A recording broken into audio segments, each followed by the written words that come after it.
प्रशासन, पुलिस प्रशासन, पुलिस प्रशासन, पुलिस प्रशासन। क्या? ओके सर, संतोष का फोन था। उसने गांव वालों को सुभाष मौर्य के सरकटी लाश हाईवे की तरफ ले जाते हुए देखा है। शायद वो लोग चक्का जाम करने वाले हैं। पुलिस प्रशासन, हाय हाय, पुलिस प्रशासन, हाय हाय।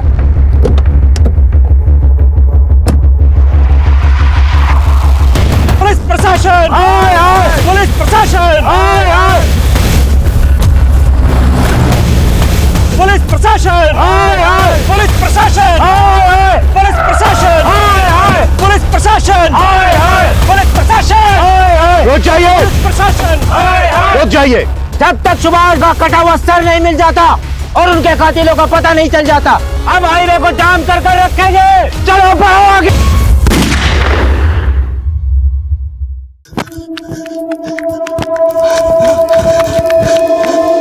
लो अनिल भैया, मार लो भोले बाबा का प्रसाद।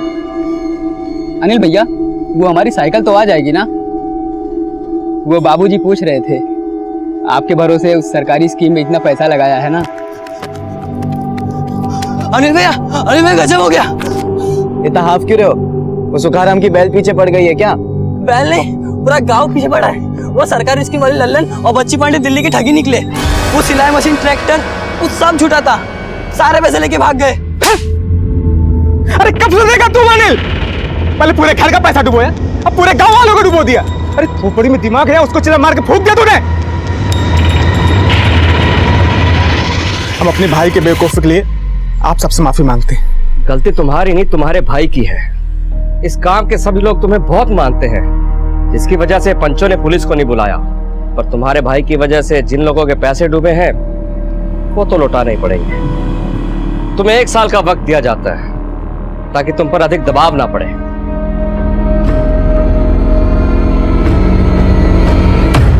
अगर 1 साल तक गांव वालों का पैसा चुकाते रहे तो हमारे पास क्या बचेगा? ये बात अपने लाडले देवर से पूछो। अरे मैं कहता हूँ ये झंझटों में पड़ने की क्या जरूरत थी? अरे तो हम क्या जिंदगी भर खेतों में आपकी तरह मजदूरी करते बैठे? भैया आपने तो कभी बड़ा सोचे ही नहीं।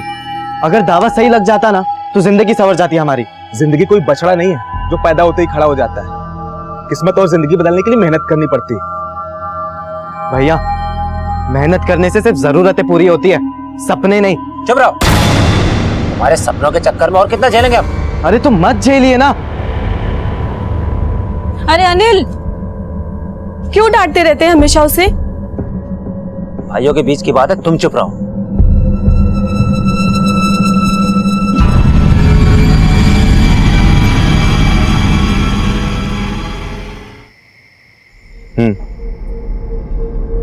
चलो बाद में बात करते हैं। अनिल, हाँ भैया, चले?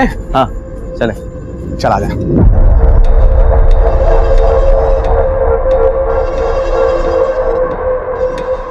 दीदी, आप बड़ी किस्मत वाली हो। सुभाष भैया कितना ख्याल रखते हैं आपका। प्रकाश की याद आ रही है? फिक्र मत कर, शहर गया है, बॉर्डर पर नहीं, कुछ ही घंटों में आ जाएगा। उनके लौट के आने से भी क्या होगा दीदी? वो पास होते तब भी यही लगता है कि कहीं और है वो। उदास क्यों होती है? देखिए सब ठीक हो जाएगा। इन्होंने प्रकाश से बात की है।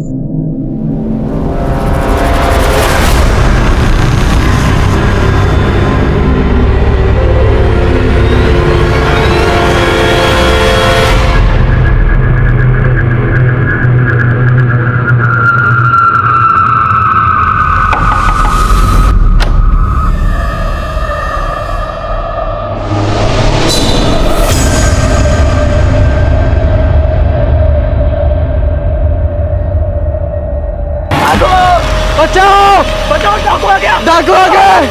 डाकू आ गए, बचाओ! अरे जागो जागो, अरे डाकू आ गए! बाहर निकलो सब! अरे डाकू आ गए!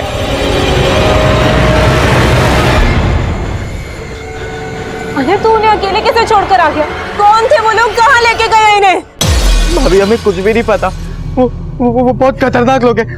उनके चेहरे पर कपड़ा था और उनके पास बड़ी बड़ी बंदूकें भी हैं। ऐसा करते हैं, हम सभी मिलकर चलते हैं। आप सभी अपने अपने लाठियां लीजिए और मेरे साथ चलिए। और तुम तीनों चलो जगह दिखाने को। चलो चलो जल्दी चलो चलो। हे भगवान।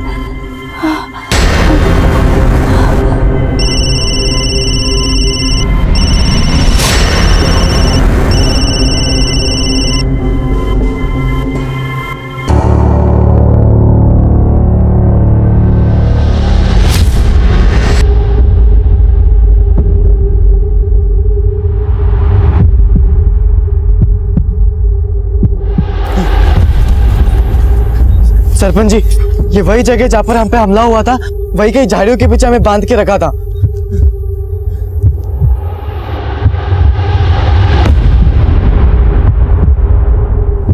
सभी लोग दूर दूर फैल जाइए और जल्दी से सुभाष को ढूंढिए, आसपास के सारे खेतों में, जल्दी। सुभाष, सुभाष भैया, सुभाष, सुभाष, सुभाष, सुभाष, सुभाष, सुभाष, सुभाष, सुभाष,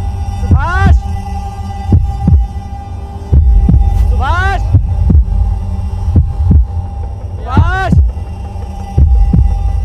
क्या हुआ सरपंच जी? डाकू आए थे, अनिल, पीयूष और धर्मपाल को बुरी तरह से पीटा और शायद वो सुभाष को अपने साथ ले गए। वो कहीं मिल ही नहीं रहा है। क्या? सुभाष, सुभाष भैया, सुभाष, सुभाष भैया, सुभाष, सुभाष भैया, सुभाष, सुभाष, सुभाष।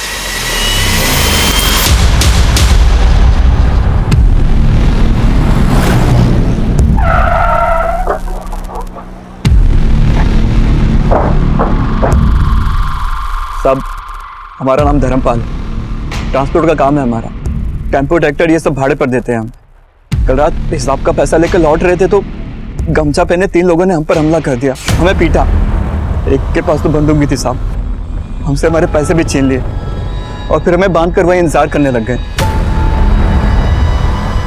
और फिर बेचारा वहाँ सुभाष आ गया और फिर अनिल और पीयूष आ गए। साहब, हम और पीयूष वहाँ से खाट लेकर आ रहे थे, फिर अचानक हम पर लाठियों की बरसात होने लगी। हमें तो पता ही नहीं चल रहा था साहब कि क्या हो रहा है। उन लुटेरों के चेहरे नहीं देखे तुमने, पर उनकी बातें तो सुनी होगी। वो क्या बातें कर रहे थे आपस में? नहीं साहब, आपस में ऐसा कुछ तो बात नहीं कर रहे थे, बस बार बार हमको धमका रहे थे। फिर हम सबको बांध दिया साहब और सुभाष भैया को वहाँ से पीछे की ओर लेके चले गए। और साहब फिर थोड़ी देर बाद हमने हिम्मत की, अपने हाथ खोले और अपनी जान बचाने के लिए भागे साहब। इससे पहले तुम्हारे गांव में कोई ऐसी वारदात हुई है क्या? साहब, इससे पहले भी 1-2 लूटपाट की वारदातें हुई थी, मगर वो लोग ऐसे किसी को साथ में नहीं लेके गए। प्रकाश, तुम्हारे भाई सुभाष की किसी के साथ कोई दुश्मनी थी क्या? सुभाष भैया को हमने इतने सालों में किसी के साथ लड़ते झगड़ते नहीं देखा। शायद कोई ऐसा हो जो ये जानता हो कि रात को सुभाष खेतों को पानी देने जाने वाला है और उसने मौके का फायदा उठा लिया हो। साहब, आमतौर पर खेत में रात को पानी देने मैं जाता हूँ। कल मैंने भैया से कहा कि इस बार मंडी मैं जाऊंगा। हमें नहीं पता था कि भैया के साथ ये सब हो जाएगा। ये सब हमारे कारण हुआ।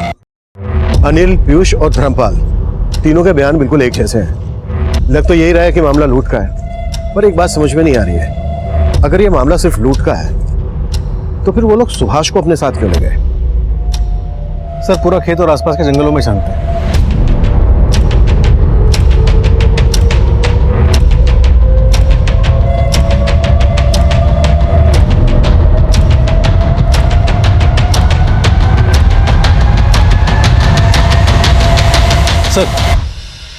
सर, एक लाश मिली है, लेकिन क्या? लेकिन उसका सर गायब है। What?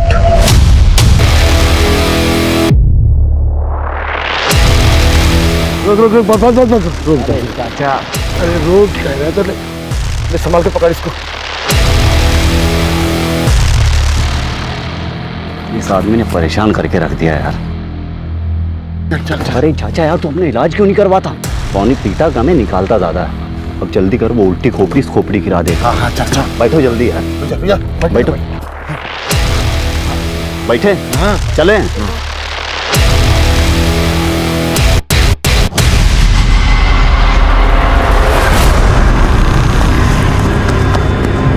भाभी, भाभी, भाभी, भाभी, सुभाष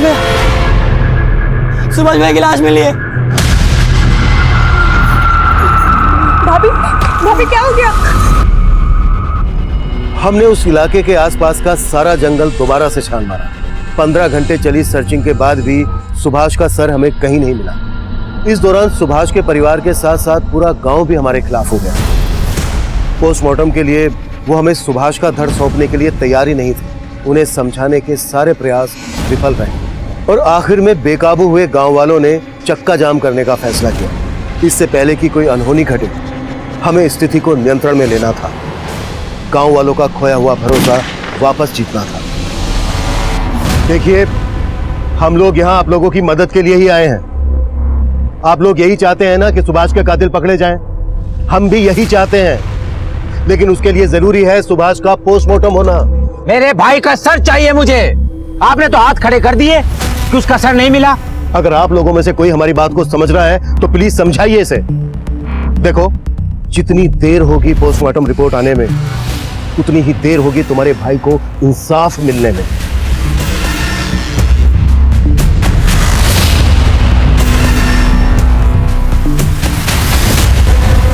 पूरा जंगल दोबारा से स्कैन किया।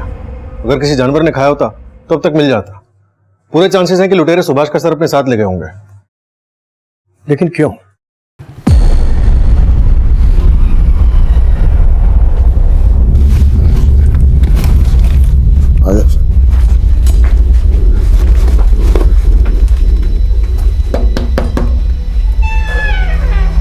काम हो गया आपका। जैसी मांगी थी वैसी खोपड़ी लाए।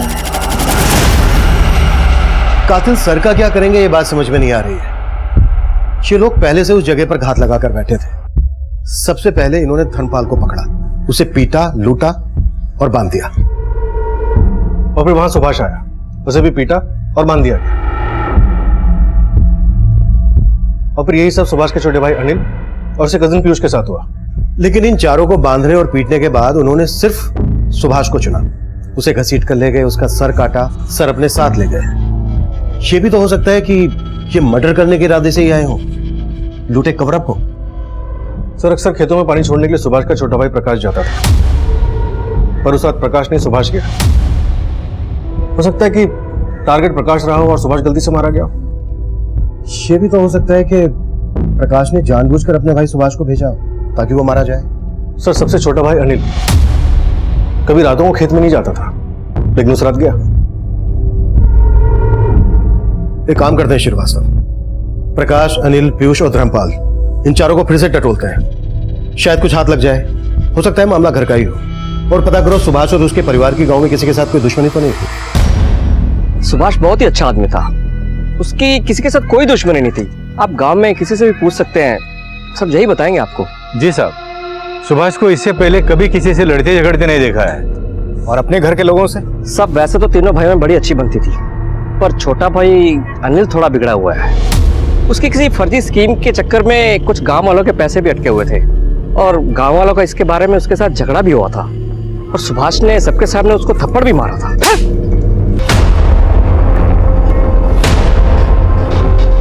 वो दिन क्यों चुना? कैसा सवाल है साहब? बहुत ही सीधा सा सवाल है प्रकाश।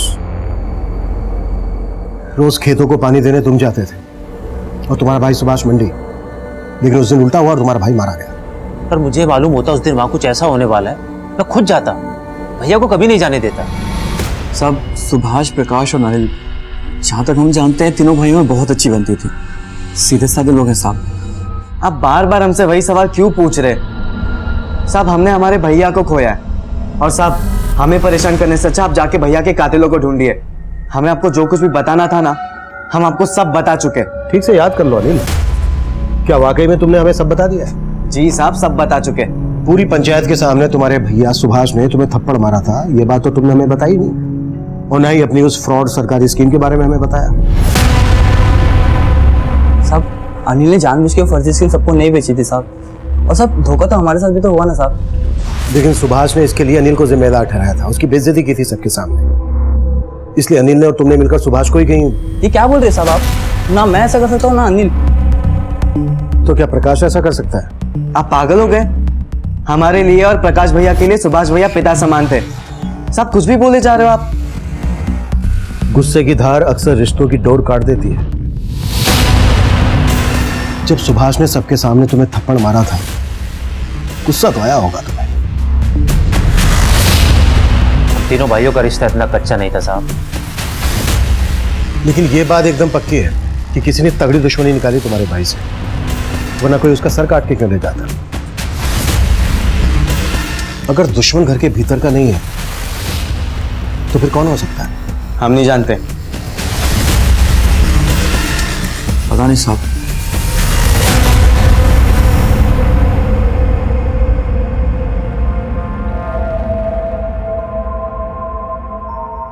तू बस मुन्ने की फिक्र कर, बाकी सब मेरे को छोड़ दे।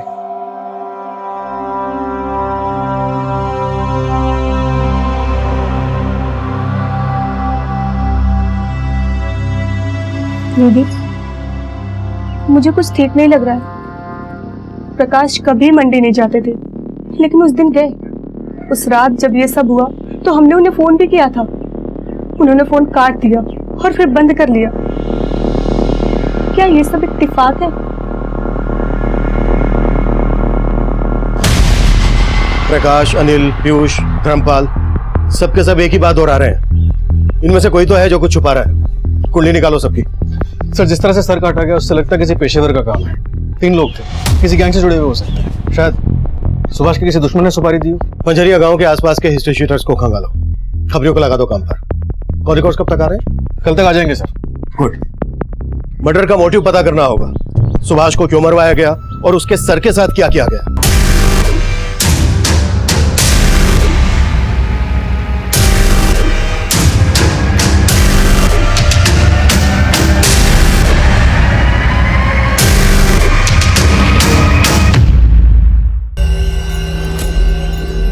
ये लीजिए।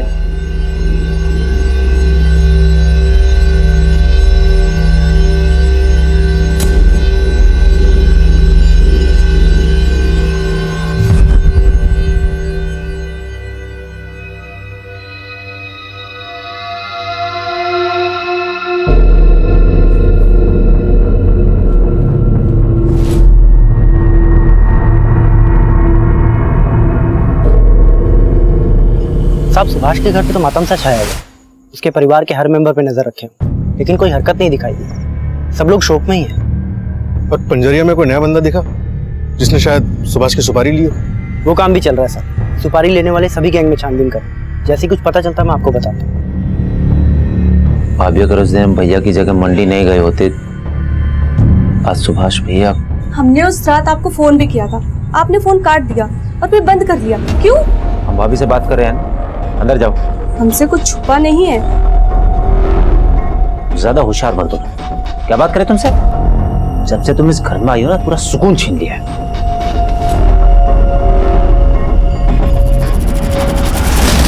अरे बाहर निकल यार, जब देखो बाथरूम में घुसा रहता है। ये मजा आ गया। मजा आ गया? ऐसा थोड़ी ना होता है। इतनी मेहनत की है, पैसे मिले नहीं है। अरे भतीजे, थोड़ा ठंड रख। तेरे चाचा ने डबल डील की है। एक कटे हुए सर के 2 इनाम मिलने वाले। देर सवेर तो होती रहती है। इधर ज्यादा देर रुकना ठीक नहीं है। खाकी वर्दी वाले कुत्ते सूंघ लेंगे हमें। अरे भतीजे, कहा ना थोड़ी ठंड रख, कुछ नहीं होगा। एक ऐसे ही चाचा भतीजे की जोड़ी देखी थी हमने। दिखने में ऐसा लगता था किसी पागल खाने से भाग कर आए हैं। भतीजे, कितनी बार तुमको बोले हमारे रहते जेब में हाथ मत डाला करो। बजा बजा, बजा। कितना बोलो?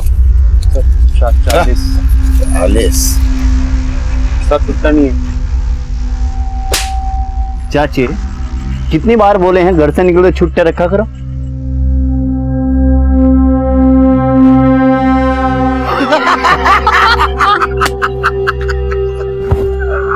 बड़े अजीब लोग थे, या यूं कहें कि पूरे के पूरे पागल थे। अच्छा मगलू, ये सुभाष मौर्य की फैमिली के बारे में कुछ मालूम है क्या? किसी से कोई दुश्मनी, कोई अनबन? कैसी दुश्मनी? बड़े ही मामूली लोग, खेती बाड़ी करने वाले। पर हाँ, जब हमें यह मालूम चला कि सुभाष मौर्य का सर गायब है, तब मेरे दिमाग की बत्ती चली। अच्छा, तो अपने इस दिमाग की बत्ती की रोशनी जरा हमारे केस पे भी डालना। क्या है, मुझे ये मामला ना दुश्मनी का नहीं लगता। तो हमें लगता है कि ये जादू टोने का मामला है। ये 6 महीने पहले पास के गांव में बिल्कुल ऐसा मामला हुआ था। बस फर्क इतना है कि यहाँ हाथ गायब थे, यहाँ सर गायब है। सर, सुभाष की पोस्टमार्टम रिपोर्ट आ गई है। गला किसी तेज धार वाले हथियार से काटा गया, वो भी एक ही बार में। बॉडी पे गए घाव है, लेकिन मौत गला कटने से हुई है। लेकिन ये सर काट कर ले जाने के पीछे क्या मकसद हो सकता है? सर, ये कोई घरेलू मामला नहीं लग रहा है। खबरी भोला से फोन पे बात हुई थी, वो भी आ ही रहा है। उसका कहना है कि पंजरिया से कुछ 25 किलोमीटर दूर सूरागंज गांव में कुछ इसी तरह की वारदातें घटी थी। कहना है कि कोई जादू टोने वाला मामला है। जादू टोना यानी नरबली दी गई है। लेकिन उस वक्त वहां पर 4 लोग मौजूद थे, उनमें से सिर्फ सुभाष को ही टारगेट क्यों बनाया गया?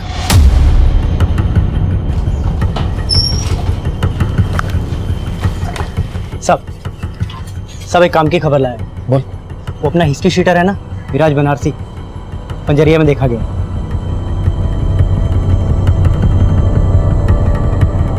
मिराज बनारसी।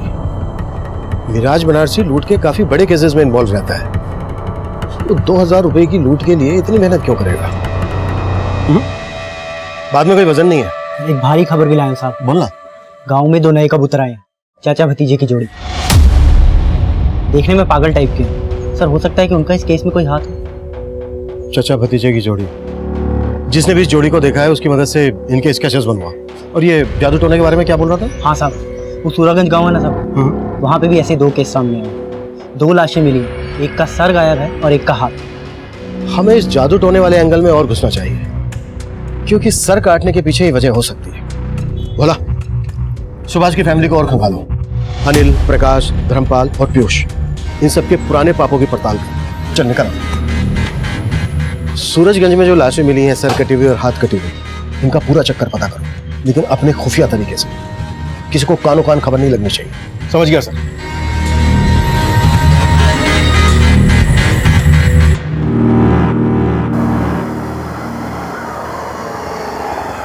नाम तो हमारा इंद्रजीत है, लेकिन जिंदगी से हारे हुए। राहु केतु किस्मत पे ऐसा डेरा डाल के बैठे हैं कि पूछो नहीं। बहुत उम्मीद लगा के तुम्हारे इस गांव में आए हैं भैया। सुना है कोई जादू टोने वाले बाबा रहते हैं यहाँ पे? बाबू सही जगह आए, आओ मेरे साथ। यहाँ एक बाबा सुल्तानपुरी रहते हैं जो रूहानी ताकतों को बस में करना जानते हैं। ऐसा कोई मर्ज नहीं जिसका इलाज ना हो उनके पास में। बोलो तो मैं मीटिंग करा दूं, मगर तुमको मुझे 1000 रुपए देने होंगे। भैया जितना पैसा बोलोगे दे दूंगा, लेकिन मेरा काम जरा पेचीदा है। कर पाएंगे तुम्हारे बाबा? ऐसा कोई काम नहीं जो बाबा के लिए मुश्किल हो। इधर आओ। मुझे नरबली देनी है। नरबली? हाँ, उसी से मेरा बेड़ा पार होगा। कर पाएंगे तुम्हारे बाबा? हो तो जाएगा, मगर थोड़ा पैसा ज्यादा लगेगा। अरे भैया जय हो सुल्तानपुरी बाबा के लिए चलो मुझे वहां पे। चलो जल्दी चलो। तुम्हारी बिगड़ी बन जाएगी। 2 लाख रुपए लेके आओ और अपनी सभी समस्याओं से छुटकारा पाओ। 2 लाख? ठीक है बाबा, मैं अभी जुगाड़ करके लेकर आता हूं।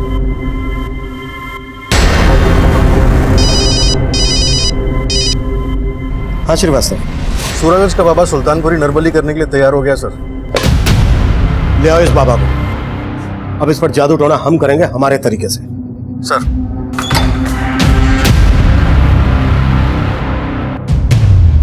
एक और हम जादू टोना और नरबली के एंगल में आगे बढ़ रहे थे, और दूसरी तरफ बाबा सुल्तानपुरी का यूं भाग जाना हमारे शक को और पुख्ता कर रहा था।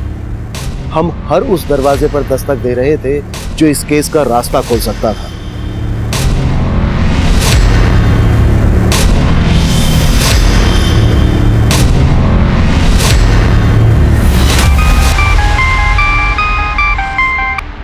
हेलो साहब, एक नई बात पता चली है।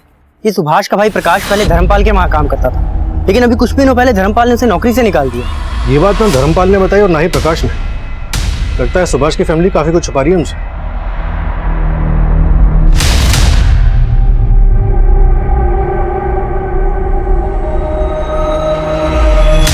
प्रकाश धर्मपाल के लिए काम करता था, ये बात दोनों ने छुपाई हमसे।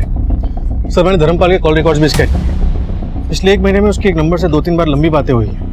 फिलहाल ये नंबर स्विच ऑफ है और किसी फेक आईडी पे लिया गया। जाहिर है किसी गलत काम के लिए लिया गया होगा। धर्मपाल को भी बुलाओ, प्रकाश को भी बुलाओ। नहीं साहब, हम नहीं जानते इन्हें। यही पूछने बुलाया था क्या साहब आपने? नहीं, कुछ और भी पूछना था। सुभाष का छोटा भाई प्रकाश तुम्हारे यहाँ काम करता था, ये बात तुमने हमसे क्यों छुपाई? साहब इसमें छुपाने वाली क्या बात है? वो काम में अच्छा नहीं था, हमने उसे निकाल दिया, तो फिर इसमें कौन सी बड़ी बात हो गई? साहब आप भी कहाँ से कहाँ कनेक्शन ढूंढने में लगे हैं। अरे हाँ, कनेक्शन से याद आया, एक नंबर है, इस नंबर से पिछले महीने तुम्हें 3 बार कॉल आया था। ये नंबर किसी राजवीर चतुर्वेदी के फेक आईडी पर रजिस्टर्ड है। कौन है बंदा? सब कैसे याद रहेगा, आप ही बताइए। रोज न जाने कितने फोन आते हैं ये टेम्पो ट्रैक्टर का किराया जानने के लिए। उन्हीं में से किसी से बात हुई होगी हमारी। बाकी इस वक्त ऐसा कुछ याद नहीं आ रहा। याद आ जाता तो अच्छा होता, क्योंकि अगर तुम्हें याद आने से पहले हमने पता लगा लिया ना तो बहुत दिक्कत हो जाएगी तुम्हारे लिए।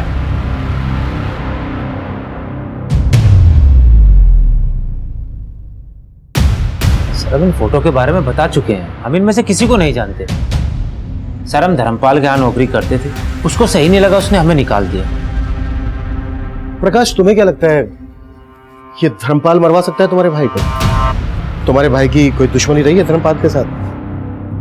सर धर्मपाल उस दिन खुद मरते मरते बचा, आप उस पर भी शक कर रहे हैं? आपके सवाल हो गए तो जाऊं मैं सर?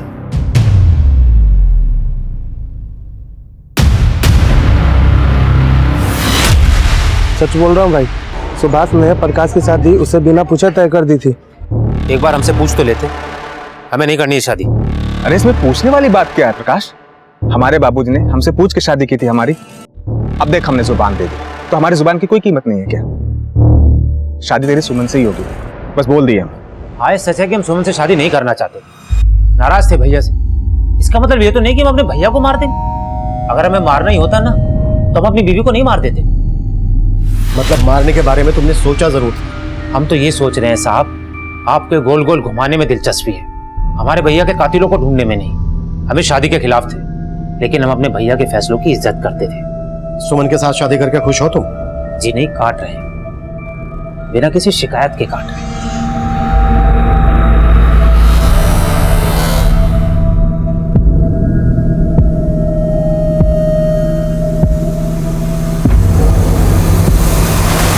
प्रकाश तुम आग से खेल रहे हो और देखना ये आग तुम्हारे साथ साथ हमारे पूरे घर को जला देगी। सुमन बहुत अच्छी लड़की है, अगर तुम उसका दिल दुखाओगे तो समझो तुमने हमारा और अपनी भाभी का दिल दुखाया है। बाकी तुम्हारी मर्जी।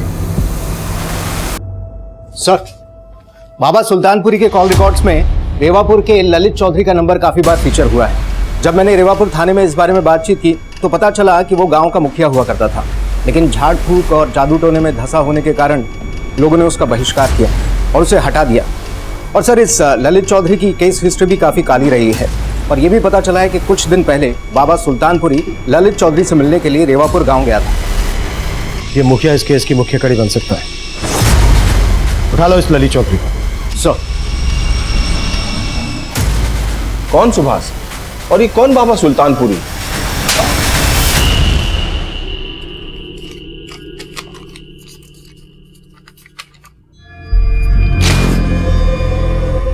पिछले महीने में कम से कम 11 बार बात हुई है तेरी बाबा सुल्तानपुरी से, और गांव वालों ने बताया कि तू उससे मिलने भी गया था। अब जल्दी से बाबा का ठिकाना बता दे हमें, नहीं तो तुझे ठिकाने लगा दूंगा।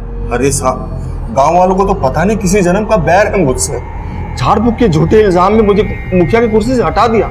अब ये इल्जाम, कसम से साहब मैं किसी बाबा बाबा को नहीं जानता। सिद्धार्थ सर इसकी हेकड़ी तो निकाल। इस ललित चौधरी को काफी तोड़ा, लेकिन लगता है बहुत ही मोटी चमड़ी का है, टूटने का नाम नहीं ले रहा है। लेगा, जरूर लेगा, तोड़ते रहो। श्रीवास्तव तुम ललित चौधरी की घर की तलाशी के लिए निकलो, शायद कोई काम की चीज हाथ लग जाए। सर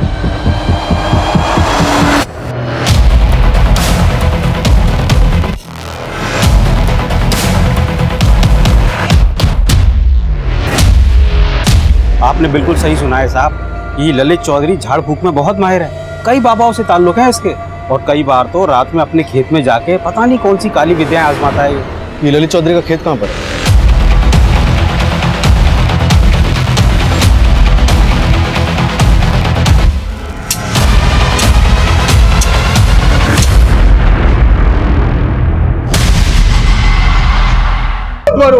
मारो साहब, मैं बताता हूँ, मैंने ही वो खोपड़ी अपने खेत में दफन की थी, पर मैं ये नहीं जानता कि किसकी खोपड़ी थी। मुझे तो बस बाबा गुलफाम आजाद ने ये कहा था एक खोपड़ी का बंदोबस्त करो।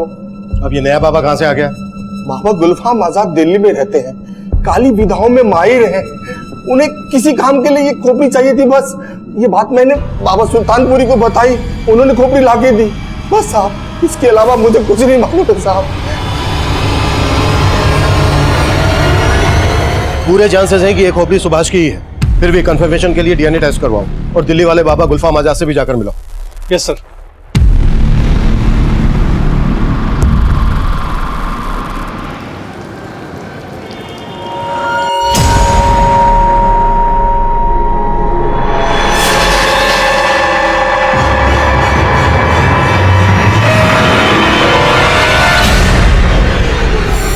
सर, इन चाचा भतीजा का भी क्रिमिनल रिकॉर्ड रहा है। इनके असली नाम फजलू और बिल्लू है।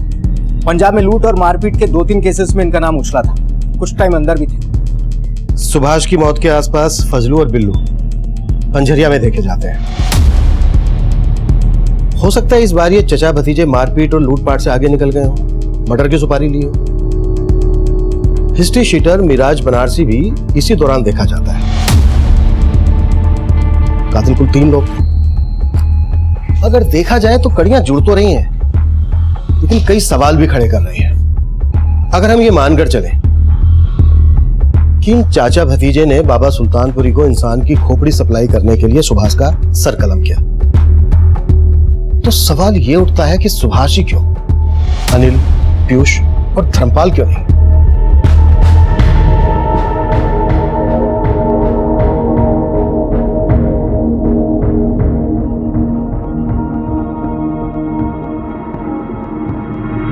तेरी जिंदगी पर शैतानी रूहों का साया है और इन शैतानी रूहों से लड़ना इतना आसान नहीं है। तेरे हाथ की लकीरों को बदलने के लिए मुझे एक नया हाथ चाहिए। तुझे किसी आदमी का दायां हाथ काट कर लाना होगा। बाबा, आपका दायां हाथ काट दूं चलेगा? जनाब, आप मुझ पर बेवजह शक कर रहे हैं। अब मेरे पास एक खोपड़ी आई जरूर थी, लेकिन वो खंडित थी, इसलिए मैंने उसे वापस कर दी। अब वो खोपड़ी किस आदमी की थी ये मुझे नहीं पता। मैं किसी सुभाष को नहीं जानता ना, मैं इसमें से किसी को नहीं जानता। जनाब, मैं गुनहगार नहीं हूं। रूहानी ताकतों का इस्तेमाल मैं लोगों की परेशानियां दूर करने के लिए करता हूं, बस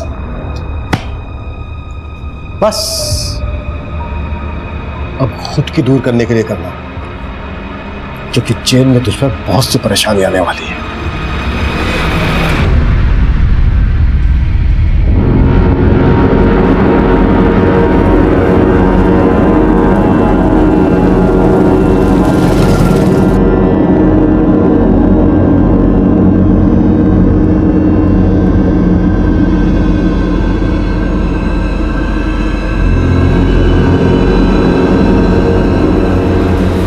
देखो बाबा, हमने आपको अच्छी ताजी खोपड़ी लाकर दी, हमारा पैसा नहीं मिला है अभी तक।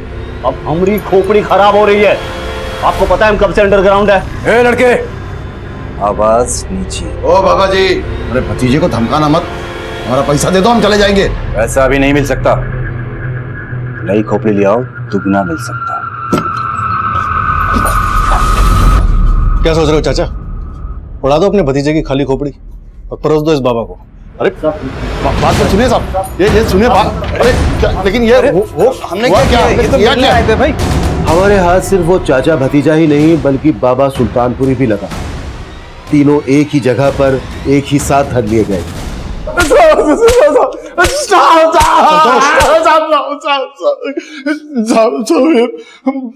बाबा सुल्तानपुरी बहुत उल्टी खोपड़ी है साहब। उसने हमको 2 लाख रुपए ऑफर दिया कटी हुई मुंडी लाने के लिए।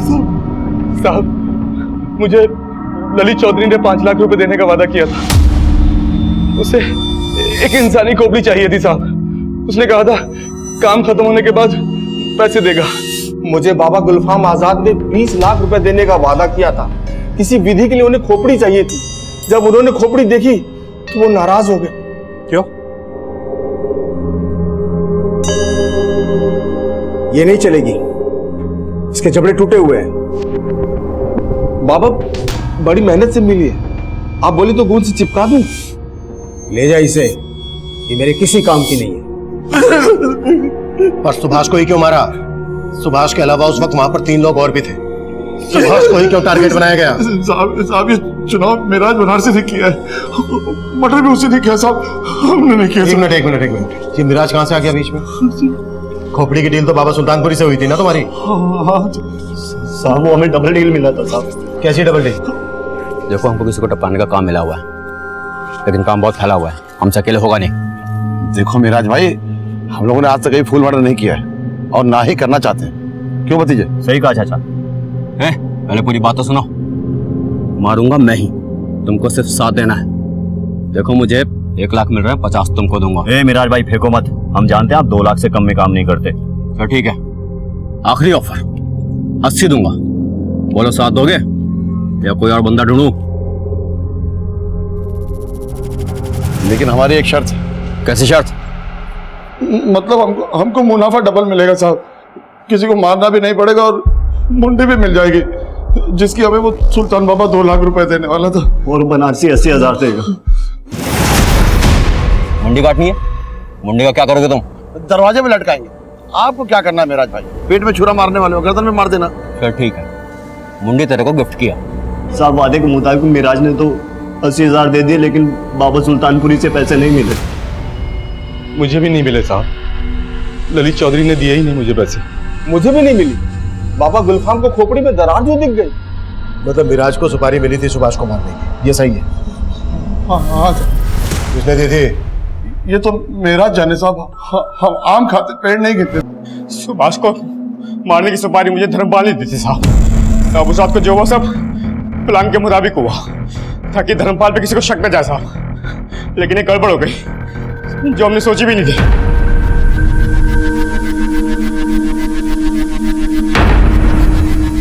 आ रहा बांधो जल्दी बांधो।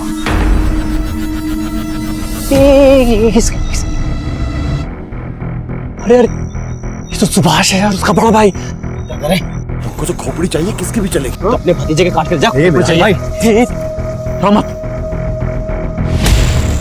भाई का पतला भाई से लेंगे, मार दो इसे। हम जानते थे कि बड़े भाई सुभाष ने पूरी फैमिली को जोड़कर संभाल कर रखा हुआ है। हमें लगा कि अगर सुभाष ही मर जाएगा तो उसका पूरे परिवार ही बिखर जाएगा, और यही सजा होगी उसके किए की। किसकी बात कर रहा है? प्रकाश की, अनिल की? प्रकाश की। एक वक्त था साहब जब प्रकाश हमारे लिए काम किया करता था। हम उस पर पूरा भरोसा करते थे, घर से कुछ भी लाना ले जाना हो तो उसको ही भेजा करते थे, लेकिन उसी ने हमारे घर पर डाका डाल दिया। लीजिए भाभी, हो गया आपका टीवी ठीक। कल ही तो ठीक किया था, बार बार बिगड़ क्यों जाता है? नहीं समझे? देखो हमारी आंखों में सुंदर नहीं है क्या हम? अच्छा, हमें ये बात पता चली तो हमने उसे काम से ही निकाल दिया और हमारी जिंदगी दुश्वार हो गई। शर्म नहीं आती तुम्हें? मालकिन होकर हमारे मुलाजिम के साथ। अब तुमसे तो कुछ होता नहीं है। मीनाक्षी, खबरदार ऐसी हरकत की तो हाथ तोड़ देंगे। प्रकाश इस घर में आता है, आता था और आता रहेगा, समझे? मीनाक्षी तो बेशरम, लेकिन प्रकाश को तो समझना चाहिए था। वो अपनी बीवी को धोखा दे रहा था, मेरा और उसका दोनों का घर उजाड़ रहा था वो। अब हमने उसको समझाने की बहुत कोशिश की, लेकिन वो फिर भी हमारे घर पर आता रहा। तो हमने तय कर लिया कि प्रकाश को हमारी बेइज्जती की कीमत चुकानी पड़ेगी। हमने मिराज बनारसी को उसकी सुपारी दे दी, और प्रकाश की किस्मत, उस रात उसकी जगह उसका भाई सुभाष आ गया। लेकिन अच्छा ही हुआ साहब, प्रकाश मर जाता तो छुटकारा मिल जाता उससे। वो पूरी जिंदगी मेरी तरह तड़पेगा, अपनी गलती पर रोएगा। यही चाहिए था मुझे, यही चाहिए था साहब।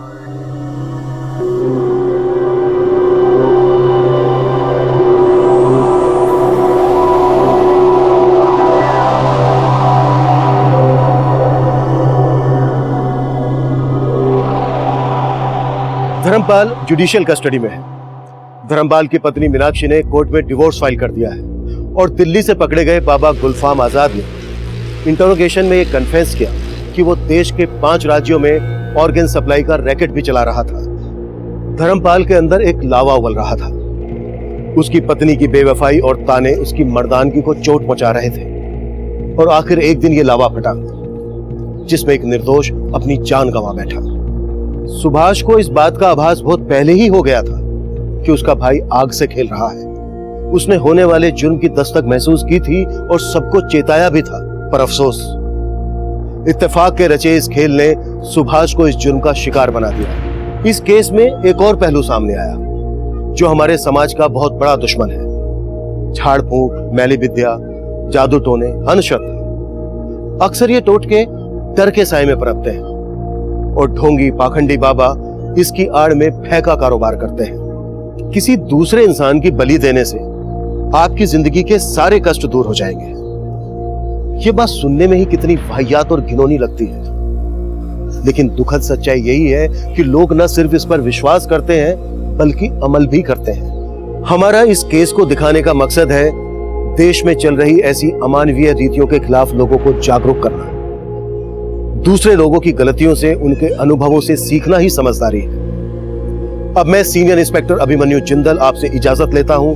आपसे फिर मुलाकात होगी एक नए केस के साथ। Crime petrol Dastak. मकसद बताना नहीं, बचाना है।